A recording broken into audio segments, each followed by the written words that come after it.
रंज किया showroom in Rohtak and Bahadurgarh. Showroom पर आए, टेस्ट ड्राइव। कांग्रेस ने हमेशा इसी प्रकार की राजनीति की है, कभी भी जनहित के कार्यों की ओर उन्होंने ध्यान नहीं दिया। अच्छा तो ये हो कि उनकी सरकारें अभी भी कुछ एक प्रदेशों में हैं, हिमाचल में उनकी सरकार है, कर्नाटक में उनकी सरकार है।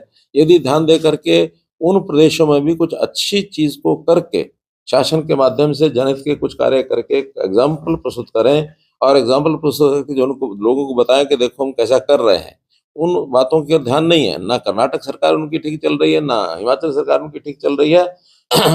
जहां वो हार जाते हैं, उस हार को यानी खींच उसकी मिटाने के लिए कुछ ना कुछ बहाने ढूंढते हैं।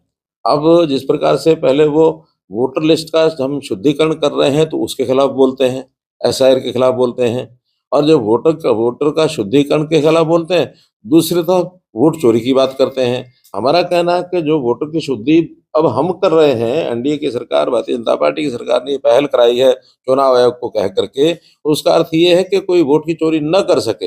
अगर हम ही वोट की चोरी करते तो हम शुद्धिकरण क्यों कराते?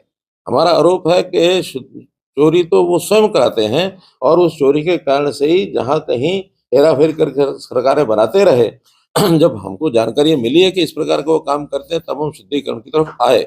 और आज जब शुद्धिकरण हो रहा है और वो उसमें से हार रहे हैं लगातार, तो चोरी को छुपाने के लिए, जैसा कहते हैं, उल्टा चोर कोतवाल को डांटे, इस प्रकार की उनकी एक स्थिति बनी हुई है कि हम ही पहले आगे बढ़ करके कोई ना कोई, जैसे offence is the best defence, हम ही आरोप लगाना शुरू कर दें तो चोर की दाढ़ी में तिनका जैसे होता है, इस प्रकार का करने का उनका हाल है। और वो अब इस हार को पचा नहीं पा रहे हैं। जिस प्रकार से वोट चोरी की बात पहले करते थे, आज भी वोट चोरी की बात करेंगे।